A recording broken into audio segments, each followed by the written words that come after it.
থেকেই র্যাব মাদকের বিরুদ্ধে জোরালো অভিযান পরিচালনা করে আসছে। মাননীয় প্রধানমন্ত্রীর মাদককে যে জিরো টলারেন্স নীতি বলেছেন মাদকের বিরুদ্ধে, এই প্রেক্ষাপটে আমরা মাদক বিরোধী বিভিন্ন অভিযান জোরদার করেছি। করোনাকালীন সময়েও আমরা মাদক বিরোধী অভিযান অব্যাহত রেখেছি।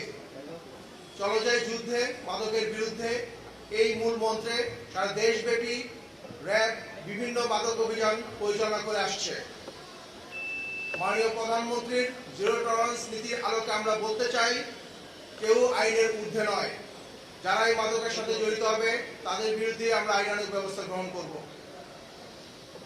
আপনারা জানেন, গত ৩রা আগস্ট ২০২১ তারিখ রাতে রাজধানীর বসুন্ধরা এলাকা হতে মিশু হাসান ও জিসানকে র্যাব গ্রেফতার করতে সক্ষম হয়। গ্রেফতারকৃতদের জিজ্ঞাসাবাদে প্রাথমিকভাবে আমরা জানতে পারি রাজধানীর গুলশান, বাড়িধারা ও বনানী সহ বিভিন্ন এলাকায় পার্টি ও ডিজে পার্টির নামে বিভিন্নভাবে অনৈতিক কার্যক্রম পরিচালিত হয়। ফলশ্রুতিতে র্যাব গোয়েন্দা নজরদারি বৃদ্ধি করে। এরই ধারাবাহিকতায় র্যাব সদর দপ্তরের গোয়েন্দা শাখা ও র্যাব ১-এর একটি আভিযানিক দল গত ৪ আগস্ট দিবাগত রাতে রাজধানীর বনানী এলাকা হতে শামসুন নাহার স্মৃতি ওরফে স্মৃতিমণি ওরফে পরিমণি এবং নজরুল ইসলাম ওরফে রাজ সহ ৪ জনকে গ্রেফতার করতে সক্ষম হয়। উদ্ধার করা হয় একটি মিনিবার, পরিচালনা করার বিভিন্ন সরঞ্জামাদি সহ বিভিন্ন বিদেশি মদ ও মদের বোতল সহ ইয়াবা, সীসা, এলএসডি, আইস। প্রাথমিক জিজ্ঞাসাবাদে গ্রেফতারকৃতদের কাছ থেকে চাঞ্চল্যকর তথ্য উদ্ধার করা হয়। গ্রেফতারকৃত শামসুন নাহার স্মৃতি ওরফে স্মৃতিমণি ওরফে পরিমণিকে জিজ্ঞাসাবাদে জানা যায় পিরোজপুরের একটি কলেজ হতে এইচএসসি অধ্যয়নরত অবস্থায় ওনার ঢাকায় আগমন ঘটে।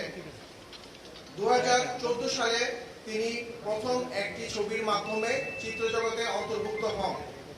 তিনি এই পর্যন্ত ৩০টি সিনেমা সহ ৫ থেকে ৬টি টিভিসিতে অংশগ্রহণ করেছেন। পিরোজপুর থেকে ঢাকায় এসে চিত্রজগতে দৃঢ় অবস্থানের পিছনে তিনি জানান নজরুল ইসলাম ওরফে রাজের একটি গুরুত্বপূর্ণ ভূমিকা ছিল। গ্রেফতারকৃত পরিমণি ২০১৬ সাল হতে অ্যালকোহলে আসক্ত হয়ে পড়েন। তার ফ্ল্যাট হতে বিভিন্ন ব্র্যান্ডের বিদেশি মদ উদ্ধার করা হয়। তিনি নিয়মিত অ্যালকোহল সেবন করতেন এবং মাত্রাতিরিক্ত অ্যালকোহল সেবনের চাহিদা মেটানোর জন্য তিনি নিজের ফ্ল্যাটে একটি মিনি বার স্থাপন করেন। এছাড়া তিনি তার বারে বিভিন্ন সময় পার্টি সহ বিভিন্ন ডিজে পার্টির আয়োজন করতেন। তার এই মিনি বারে বিভিন্ন সময় নজরুল ইসলাম, রাজ সহ বিভিন্ন ব্যক্তিদের যাতায়াত ছিল। তার এই মিনিবারে অ্যালকোহল সাপ্লাই সহ বিভিন্ন সহযোগিতা করে আসতো নজরুল ইসলাম ওরফে রাজ। গ্রেফতারকৃত নজরুল ইসলাম ওরফে রাজকে জিজ্ঞাসাবাদে জানা যায় সে ১৯৮৯ সালে খুলনার একটি মাদ্রাসা থেকে দাখিল সম্পন্ন করেন। পরবর্তীতে ঢাকায় গ্র্যাজুয়েশন সম্পন্ন করে বলে তিনি দাবি করেন। অতঃপর সে বিভিন্ন ব্যবসা বাণিজ্য ও ঠিকাদার কার্যক্রম শুরু করেন। পাশাপাশি সঙ্গীত জগতেও তার অনুপ্রবেশ শুরু হয়। তিনি রাজ মাল্টিমিডিয়া নামে একটি মাল্টিমিডিয়ার স্বত্বাধিকারী। তিনি বিভিন্ন নাটক প্রযোজনা সহ বিভিন্ন শোবিজ অঙ্গনে বিভিন্ন প্রযোজনা করেছেন। ব্যবসায়িক জগৎ ও চিত্র জগৎ এই দুই ক্ষেত্রে সংযোগ থাকায় তিনি ব্যক্তিগত স্বার্থ চরিতার্থে তিনি উদ্দেশ্যপ্রণোদিতভাবে নিজের অবস্থানকে অপব্যবহার করেছেন। গ্রেফতারকৃত মোহাম্মদ নজরুল ইসলাম ওরফে রাজ ইতিপূর্বে গ্রেফতারকৃত মিশু হাসান ও জিসানের সহযোগিতায় ১০-১২ জনের একটি সিন্ডিকেট গড়ে তুলেছিল। উক্ত সিন্ডিকেটটি রাজধানী ঢাকার বিভিন্ন অভিজাত এলাকায়, বিভিন্ন গুলশান, বাড়িধারা সহ বিভিন্ন এলাকায় পার্টি সহ ডিজে পার্টির আয়োজন করত। ওই সকল পার্টিতে বিভিন্ন অনৈতিক কার্যক্রম সহ মাদক সেবন সহ বিভিন্ন কার্যক্রম পরিচালিত হতো। উক্ত পার্টিতে অংশগ্রহণকারীদের কাছ থেকে বিভিন্ন অর্থে বিভিন্ন পরিমাণে অর্থ সংগ্রহ করা হতো। এরই মাধ্যমে এই সিন্ডিকেটের সদস্যরা বিপুল পরিমাণ অর্থের মালিক হয়ে যায়। তাদের এই প্রতিটি পার্টিতে 15 থেকে 20 জন সদস্য অংশগ্রহণ করত এবং এইসব সিন্ডিকেটে থেকে যাদেরকে তারা বিভিন্ন ব্যক্তিবর্গদের তারা বিদেশে ট্রেজার ট্রিপ সহ বিভিন্ন ট্রিপের আয়োজন করত। এই পার্টি আয়োজনের ক্ষেত্রে আগত ব্যক্তিদের চাহিদা ও পছন্দ অনুযায়ী পার্টি সমূহে বিভিন্ন ব্যক্তিবর্গকে পাঠানো হতো। গ্রেপ্তারকৃত মোহাম্মদ নজরুল ইসলাম ওরফে রাজ এর সিন্ডিকেট সামাজিক যোগাযোগ মাধ্যমের অপব্যবহার করেছে। তাদের সুদূর পরিকল্পনায় অগ্রসর হয়ে এবং নিজেদের বিভিন্ন স্বার্থ চরিতার্থে তারা এই ধরনের কাজ করত বলে জানায়। গ্রেপ্তারকৃত রাজ মাল্টিমিডিয়ার কার্যালয়টি অনৈতিক কাজে ব্যবহৃত হতো। গ্রেপ্তারকৃত রাজ জানায় যে এই জাতীয় অবৈধ আয় হতে অর্থের নামে বেনামে বিভিন্ন ব্যবসা আমদানি, রেজার, বালু ভরাট ও ঠিকাদারি ও শোবিজ জগতে বিভিন্নভাবে উনি বিনিয়োগ করেছেন। তিনি বর্ণিত ব্যবসায় কয়েকজন অবৈধ অর্থের যোগানদান সম্পর্কে আমাদেরকে তথ্য দিয়েছেন। গ্রেপ্তারকৃতদের ব্যবসায়িক কাঠামোতেও অস্বচ্ছতা রয়েছে। গ্রেপ্তারকৃতদের বিরুদ্ধে আইনানুগ ব্যবস্থা প্রক্রিয়াধীন। ধন্যবাদ।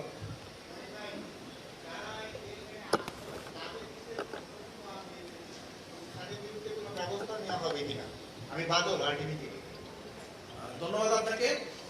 প্রাথমিক জিজ্ঞাসাবাদে আমরা বেশ কিছু গুরুত্বপূর্ণ তথ্য পেয়েছি। এই সকল পার্টি বা ডিজে পার্টিতে কারা অংশগ্রহণ করতেন এবং কারা বিভিন্নভাবে অনৈতিক কাজে লিপ্ত হতেন এই সংক্রান্ত আমরা বিভিন্ন তথ্য পেয়েছি। এই ধরনের তথ্যগুলো উদ্দেশ্যপ্রণোদিত কিনা সেটাও যাচাই বাছাই করা হচ্ছে। যাচাই বাছাই পরবর্তীতে তাদের বিরুদ্ধে প্রয়োজনীয় ব্যবস্থা গ্রহণ করা হবে। আমরা তদন্ত করছি, তদন্তের স্বার্থে এখন আমরা আপনাদেরকে বলছি না। এই সকল পার্টি বা ডিজে পার্টিতে কারা কারা অংশগ্রহণ করতেন তাদের সম্পর্কে আমরা কিছু তথ্য পেয়েছি। যেহেতু তথ্যগুলো আমাদেরকে আসামি কর্তৃক দেওয়া হয়েছে, এই সকল তথ্যগুলো উদ্দেশ্য প্রণোদিত কিনা এগুলো যাচাই বাছাই করার প্রয়োজন রয়েছে। এগুলো আমরা যাচাই বাছাই করছি এবং আমরা পরবর্তীতে তদন্ত করে আমরা আপনাদেরকে বিস্তারিত করতে পারবো। শারমিন প্লিহা চীন বাংলা থেকে। আচ্ছা, এই মাদকগুলো যারা সরবরাহ করতো, কারা করতো, তাদের বিরুদ্ধে কি ব্যবস্থা নেবেন? আমি আমার বক্তব্যে বলেছি যে এই মাদকগুলো যারা ওনাকে সরবরাহ করতেন এদের মধ্যে নাজমুল ইসলাম রাজও একজন। পাশাপাশি আমরা আরো কিছু ব্যক্তিবর্গের তথ্য পেয়েছি যে এখানে কিন্তু মাদকের পরিমাণ কম নয়। এখানে তার মাদকের আমরা যেটা বলেছি 120টি বোতল আগে ব্যবহৃত পেয়েছি এবং স্মৃতিমণির বাসায়, যেটা পরিমণি, ওনার বাসায় আমরা 19টি বিদেশি বোতলও পেয়েছি। তো এই সংক্রান্ত বিভিন্ন তথ্য আমরা পেয়েছি। এদের মধ্যে রাজও একজন, পাশাপাশি আরো কিছু ব্যক্তির তথ্য আমরা পেয়েছি। আমরা আপনারা জানেন গতকালকে আমরা গ্রেফতার করেছি মিশু হাসান, জিসান, এদের কাছ থেকে এই সম্পর্কিত কিছু তথ্য সংশ্লিষ্টতা পেয়েছি। সামগ্রিকভাবে আমরা তদন্ত করে দেখছি, যেটা পরবর্তীতে আমরা আপনাদেরকে জানাতে পারবো। কি কি মামলা হবে? এখন পর্যন্ত আমরা যে তথ্যগুলো পেয়েছি, স্মৃতিমণি ওরফে পরিমণির বিরুদ্ধে মাদক নিয়ন্ত্রণ অধিদপ্তরের যে মাদক আইনে মামলা হবে। আমরা রাজের বিরুদ্ধে মাদক নিয়ন্ত্রণ আইন, পাশাপাশি আমরা কিছু ডিজিটাল কন্টেন্ট যেটা পর্নোগ্রাফি রিলেটেড পেয়েছি সেই সম্পর্কিত মামলা প্রক্রিয়া দিই। মহিন ভাই, আমি জয়নাল, আমি আনন্দ টিভিতে কাজ করি। আমার প্রশ্নটি হচ্ছে, রাজ মাল্টিমিডিয়া যেহেতু বিভিন্ন ধরনের অনৈতিক কাজ হতো, সেক্ষেত্রে কি এটি কি সিলগালা করা হবে কিনা? প্রাথমিক জিজ্ঞাসাবাদে আমরা জেনেছি নজরুল ইসলাম রাজ তার যে প্রযোজনার যে কেরিয়ার এটি শুরু হয় 2014 সালে। তখন তার নিজের নামে কোনো মাল্টিমিডিয়া ছিল না। সে বিভিন্ন নামে বেনামে বিভিন্ন নাটক সহ বিভিন্ন নাটক এবং মিডিয়া যে মুভি সেগুলো উনি প্রযোজনা করে আসছিল। পরবর্তীতে আমরা জেনেছি 2018 সালে তিনি এই রাজ মাল্টিমিডিয়াটি উনি কার্যক্রম শুরু করেন, যার মাধ্যমে তিনি ইতিমধ্যে 2টি সিনেমা প্রযোজনা করছেন। এবং এই রাজ মাল্টিমিডিয়ার যে অফিস আমরা পেয়েছি, সেই অফিসে আমরা নিয়মতান্ত্রিকভাবে গতানুগতিক যে নিয়ম, র্যাব অভিযান পরিচালনা করার ক্ষেত্রে যে র্যাবের একটি গোয়েন্দা দল থাকবে, আভিযানিক দল থাকবে এবং র্যাবের ম্যাজিস্ট্রেট থাকবে, তাদের মাধ্যমে আমরা গতানুগতিকভাবে অভিযান পরিচালনা করেছি। এবং এখন পর্যন্ত আমরা সেই মামলার সাথে এই অভিযানে যে তার অফিস সেটিও তার সাথে অন্তর্ভুক্ত আছে। পরিমাণে আসলে যাদের যাতায়াত ছিল তাদের কি আইনের আওতায় আনা হবে কিনা? শোনা যাচ্ছে। পরিমণির আসলে যাদের যাতায়াত ছিল তাদের আইনের আওতায় আনা হবে কিনা? আমরা শুনতে পাই না। মোহন ভাই, আমার একটা প্রশ্ন ছিল। আমি লিটন হায়দার, আমি বিডি নিউজে আছি। জি, সরি, আমি একটু জানতে চাচ্ছিলাম, সেটা হচ্ছে যে আপনি বলেছেন যে পরিমণি উনি 2016 সাল থেকে মাদকাসক্ত, মানে মদের প্রতি তার একটা আসক্তি আছে। আমার প্রশ্নটা ছিল যে পরিমণি এবং রাজের যে মদগুলো উদ্ধার করেছেন, পরিমণির মাদক ব্যবহারের ক্ষেত্রে তার লাইসেন্স ছিল কিনা, মানে বৈধভাবে লাইসেন্স তার করার ক্ষেত্রে তার অনুমতি ছিল কিনা জানেন? আমরা পরিমণির এই অভিযান যে পরিচালনা করেছি, একইভাবে যেটা আমি বলছিলাম, একটি আইন সিদ্ধভাবে গতানুগতিক নিয়ম অনুযায়ী আমরা তার এখানে অভিযান পরিচালনা করেছি। আমাদের এখানে গোয়েন্দা দল ছিল, র্যাবের আভিযানিক দল ছিল, ম্যাজিস্ট্রেট ছিল। আমরা তার বাসায় অভিযান পরিচালনাকালীন সময় বিপুল পরিমাণ মাদক পেয়েছি, যেটা আসলে একটি লাইসেন্সে কভার করার প্রশ্নই আসে না। পাশাপাশি আমরা তার একটি লাইসেন্সের কপি আমরা পেয়েছি, যেটা আইন সিদ্ধ নয়, যেটা অনেক আগেই সেটা মেয়াদ উত্তীর্ণ ছিল। তো আমরা যে তার লাইসেন্সের যে কপিটি পেয়েছি সেটা মেয়াদ উত্তীর্ণ ছিল এবং সেটা আইন সিদ্ধ ছিল।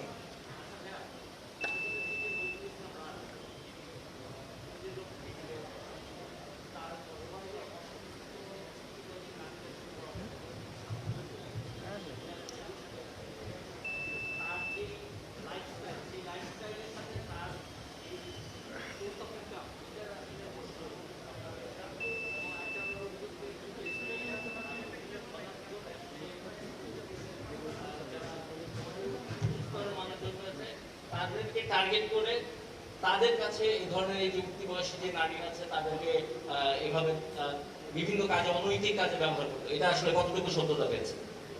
ধন্যবাদ আপনাকে। আপনার মতো আমরাও বিভিন্ন সামাজিক যোগাযোগ মাধ্যমে, বিভিন্ন গণমাধ্যমে শুনেছি যার বিভিন্ন অনৈতিক কার্যকলাপের কথা। পাশাপাশি সে ব্যবসার সাথে তার সবিক অঙ্গনকে সে সম্মিলিতভাবে সে বিভিন্ন অনৈতিক কার্যক্রম পরিচালিত করে আসছিল। সে বিভিন্ন ব্যক্তিবর্গকে, যারা উচ্চাকাঙ্ক্ষী ছিল, যারা উচ্চবিলাসী ছিল, তাদেরকে মিডিয়া জগতে পপুলার করার ক্ষেত্রেও তার অনেক অবদান ছিল। এই কাজটি সে কিছু কিছু ক্ষেত্রে নৈতিকভাবে এবং অনৈতিকভাবে করেছে, এই সম্পর্কিত আমরা তথ্য পেয়েছি। পাশাপাশি তাকে জিজ্ঞাসাবাদেও আপনার যে বক্তব্য সে অনুযায়ী তাকে জিজ্ঞাসাবাদেও আমরা বিভিন্ন তথ্য পেয়েছি, যে বিভিন্ন উঠতি বয়সী যারা নিজেদেরকে সফল হতে চায় বা উচ্চাকাঙ্ক্ষী যারা মিডিয়া জগতে নিজের অবস্থান তৈরি করতে চায়, তাদেরকে সে তাদের স্বার্থ চরিতার্থে সে সহযোগিতা করেছে, এরকম বিভিন্ন তথ্য আমরা পেয়েছি। পাশাপাশি আমরা তার কাছ থেকে যে ডিজিটাল কন্টেন্ট জব্দ করেছি, সেখানে আমরা যেটা আমরা আপনাকে বলেছি যে তার বিরুদ্ধে আমরা ডিজিটাল পর্নোগ্রাফি অ্যাক্টে তার বিরুদ্ধে মামলা প্রক্রিয়া দিই। বিভিন্ন ধরনের অবৈধ বা অনৈতিক কিছু আমরা ভিডিও বা কিছু কন্টেন্ট পেয়েছি, যেটা আমাদের তদন্তের সাথে এখন আমরা আপনাদেরকে বলছি না, বাট তার এই সকল যে কৃতকর্ম বা অনৈতিক কার্যক্রম, এগুলোর বিরুদ্ধে আমরা আইনানুগ ব্যবস্থা নিচ্ছি এবং এগুলো সবকিছুই আমরা মামলার আওতায় নিয়ে আসছি। মঈন ভাই, আপনি বলেছেন যে জিসান, নজরুল, মিশুর নেতৃত্বে 10 থেকে 12 জন একটি সিন্ডিকেট তৈরি করেছে, যারা হচ্ছে রাজধানীর আবিজাত এলাকায় পার্টি করে, এখানে বিভিন্ন জনকে নিয়ে যাওয়া হয়, এর মাধ্যমে অর্থ উপার্জন হয়। এই পার্টির যেই নারীরা থাকে তাদের মধ্যে পরিমণি, পিয়াসা এবং মৌয়াদ থাকে কিনা এই সিন্ডিকেটের সেই সব পার্টিতে? আমরা তাদেরকে যেটা বলতে চেয়েছি সেটা হচ্ছে যে আমরা অনেকের প্রশ্ন থাকতে পারে যে আমরা এখানে কেন অভিযান চালালাম। আমাদের মেইন সূত্রটি ছিল, আমরা গত 3রা আগস্ট যে জিসান এবং মিশু হাসানকে গ্রেফতার করেছি, তাদের কাছ থেকে সুনির্দিষ্ট অভিজাত এলাকার কিছু সুনির্দিষ্ট বারের সন্ধান পেয়েছি, কিছু ফ্ল্যাটের সন্ধান পেয়েছি, যেখানে অবৈধ ভাবে মিনি বারের মাধ্যমে অবৈধ কার্যক্রম পরিচালনা করে আসছিল, মাদক নেওয়া হচ্ছিল এবং বিভিন্নভাবে ডিজে সহ বিভিন্ন পার্টির আয়োজন করা হচ্ছিল। এর মধ্যে আমরা এই সূত্র ধরেই আমরা এই অভিযান পরিচালনা করছি। পাশাপাশি আমরা আরো কিছু যে বার বা কিছু ফ্ল্যাটের সন্ধান আমরাও পেয়েছি, সেগুলো তথ্যগুলো আমরা যাচাই বাছাই করছি এবং সেগুলো তথ্য অনেক ক্ষেত্রেই উদ্দেশ্য প্রণোদিত হয়ে থাকতে পারে। আমরা এই তথ্যগুলো যাচাই বাছাই করে পরবর্তীতে আমরা অভিযান পরিচালনা করব।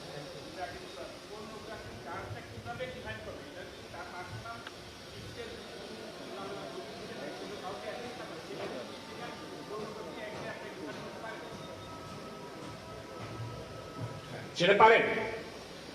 আমরা তো এটাতে কাউকে তো সে ব্ল্যাকমেল করে নাই যে হ্যাঁ এই পর্নোগ্রাফি কাউকে দিয়ে সেটা করছি, কিন্তু তার কন্টেন্ট যেটা পাইছেন এটা একদম শুধু যে তার পিসিতে তার মোবাইলে তার ঘরে যখন লোকের ছবি থাকে সেটা কোনো এই অফেন্সের একটা পড়ে কিনা?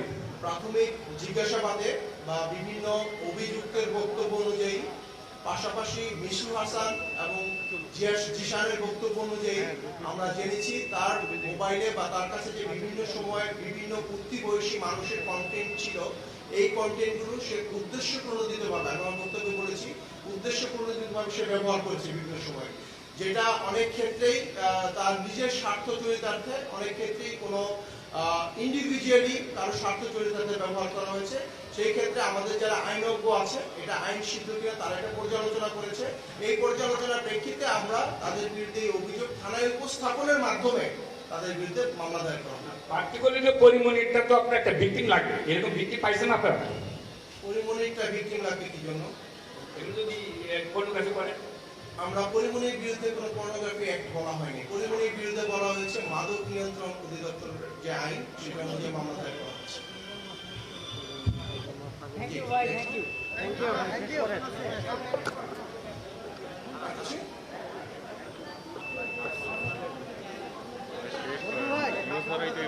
বুলবুল ভাই, মহিন ভাই, এই যে রাজের বিষয়টা একটু ক্লিয়ার হওয়ার জন্য আমার একটা প্রশ্ন।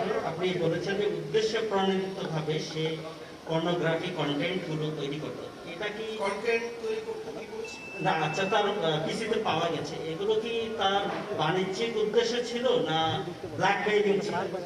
সেটাই আমরা বলেছি যে প্রাথমিকভাবে আমরা জিজ্ঞাসাবাদে তার যে বিভিন্ন বক্তব্য আমরা পেয়েছি, সেটি সে যেগুলো বলেছে তার বক্তব্যের সাথে যারা ভুক্তভোগী তাদের বক্তব্য যাচাই বাছাই করা হচ্ছে। পাশাপাশি তার যে বক্তব্য সেটা উদ্দেশ্য প্রণোদিত কিনা, সে কাউকে ফাঁসানোর জন্য বলছে কিনা বা কোনো ব্ল্যাকমেল করার জন্য বলছে কিনা, এটা আমরা তদন্ত করছি। এই তদন্ত করার পরে সার্বিকভাবে আমরা আপনাদেরকে বিস্তারিত বলতে পারবো এবং সার্বিকভাবে প্রমাণ হওয়ার পরেই তার বিরুদ্ধে আমরা মামলা রুজু করবো। মহিন ভাই, আমি সাদ্দাম হুসাইন। পরিমণির বাসায় যে মাদক দ্রব্যগুলি পাওয়া গেছে, এতে মনে হচ্ছে তার বাসাও একটা মিনি বার হিসেবে ইউজ হতো। এক্ষেত্রে আপনারা গতকাল থেকে এখন পর্যন্ত যে প্রাথমিক জিজ্ঞাসাবাদ করেছে, সেখানে কি পরিমণি আপনাদের কাছে এটা স্বীকার করেছে কিনা যে বিভিন্ন সময় তার বাসায় এই ধরনের মাদকের পার্টি হতো কিনা? আমি আপনাদেরকে বলেছি, আমার বক্তব্যে বলেছি যে আমরা তার বাসায় যে একটি মিনি বার পেয়েছি, যেটা আইন সিদ্ধ নয়, কারো ব্যক্তিগত বাসায় একটি মিনি বার থাকতে পারে না। তার এই যে তার বাসায় যে মিনি বার থাকাটা, এটা আইন সিদ্ধ নয়।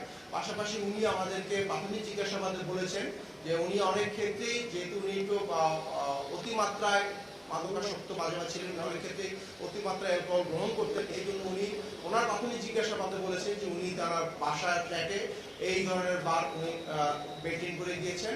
পাশাপাশি আমরা রাজের বক্তব্যে আমরা জেনেছি যে বিভিন্ন সময় এই বারে তারা ডিজে পার্টি সহ বিভিন্ন পার্টি আয়োজন করতো, যেখানে রাত সহ তাদের বিভিন্ন লোকজন এই বারগুলোতে উপস্থিত থাকতো। মহিন ভাই, আসসালামু আলাইকুম। মহিন ভাই, একটা প্রশ্ন আছে। আমি মাসুদ রাহেন পলাশ। গতকালকে যখন দেখলাম যে পরিমণি ফেসবুক লাইভে আসলেন, এসে তিনি জানালেন যে তার বাড়িতে কারা যেন আসছে, তাকে হত্যা করতে আসছে। ঠিক এরকম একটা পরিস্থিতিতে তিনি ফেসবুক লাইভে বললেন যে আইন শৃঙ্খলা বাহিনী যদি এসে থাকে তারা কেন পরিচয় দিচ্ছে না। তারপরে বললো যে সাদা কালো পোশাকে আসছে, এসে থাকে, মানে তার আসলে ডাকাত শব্দটাও সে উচ্চারণ করছে। তো এরকম একটা সরকারি বাহিনীকে নিয়ে ফেসবুকের মতো একটা জায়গায় অপপ্রচার এবং সরকারি কাজে বাধা দান, এই ব্যাপারে আপনাদের কোনো বক্তব্য বা তার বিরুদ্ধে আসলে কোনো ব্যবস্থা নেওয়ার সুযোগ আছে কিনা? প্রথমত উনি লাইভে এসে কেন এই ধরনের বক্তব্য প্রদান করলেন, তার আসলেই কোনো উদ্দেশ্য আছে কিনা এবং কেন উনি এই বিভ্রান্তকর তথ্য প্রদান করলেন, এটা আমরা তদন্ত করে দেখছি। কারণ র্যাব যখন অভিযান পরিচালনা করে, গতানুগতিকভাবে র্যাবের গোয়েন্দা শাখা থাকে, র্যাবের আভিযানিক দল থাকে এবং র্যাবের ম্যাজিস্ট্রেট ছিল। এবং আপনারা গণমাধ্যমের মাধ্যমে দেখেছেন যে এখানে র্যাবের ইউনিফর্ম পরা লোক ছিলেন, গোয়েন্দা শাখার লোক ছিলেন, সবাই ছিলেন। তো প্রাথমিকভাবে আমরা মনে করি যেহেতু উনি সংক্ষুব্ধ ছিলেন, উনি ভীত সংস্তব্ধ ছিলেন, এই ক্ষেত্রে হয়তো উনি বিভিন্ন কথা বলে থাকতে পারেন, যেটা আমরা যাচাই বাছাই করছি এবং এইটা তদন্ত সাপেক্ষে আমরা প্রয়োজনীয় ব্যবস্থা গ্রহণ করব।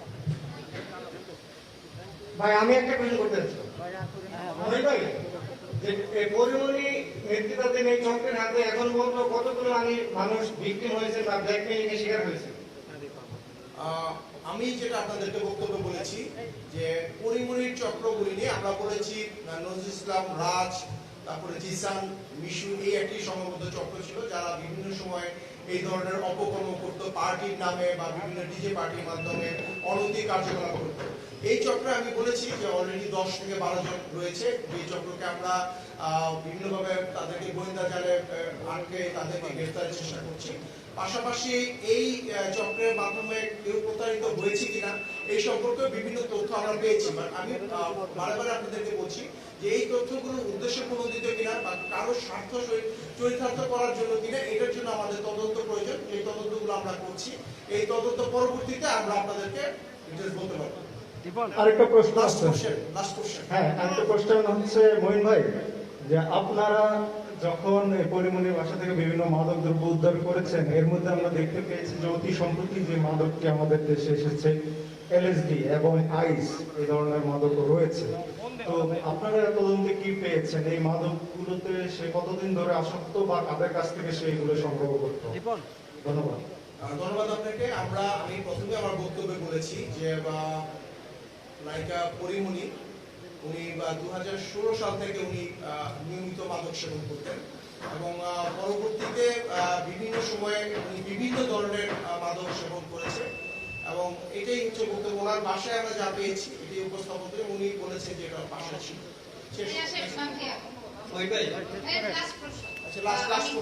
আমি রাখা গ্লোবাল টেলিভিশন থেকে। আপনি বলছিলেন যে পরিমনি এবং রাজে তারা যে এই মাদক পেয়েছেন এবং যে পার্টির আয়োজন করতো সেটার ফান্ডিং কারা করতো, এরকম কোনো তথ্য আপনারা পেয়েছেন কিনা? আমি আপনাকে বলেছি যে এই সকল যে পার্টি আয়োজন করা হতো এই সকল পার্টি থেকে বিপুল পরিমাণ অর্থ তারা উপার্জন করতো। রাজ সহ যে সিন্ডিকেটটি আমরা বলেছি, জিসান, বিশ্ব হাসান, এই চক্রটি বিপুল পরিমাণ অর্থ তারা সংগ্রহ করতো যেটা পরবর্তীতে তারা বিভিন্ন ব্যবসার কাজে ব্যবহৃত করতো। এই চক্রের যারা বিভিন্নভাবে তাদেরকে অর্থ দিয়েছে আমি সেটাও বলেছি যে তারা বলেছে যে তারা কাদের কাছ থেকে অর্থ নিত এবং কারা এখানে সংশ্লিষ্ট ছিল এই সংক্রান্ত তথ্য আমরা পর্যালোচনা করছি। পরবর্তীতে আপনাদেরকে বলবো।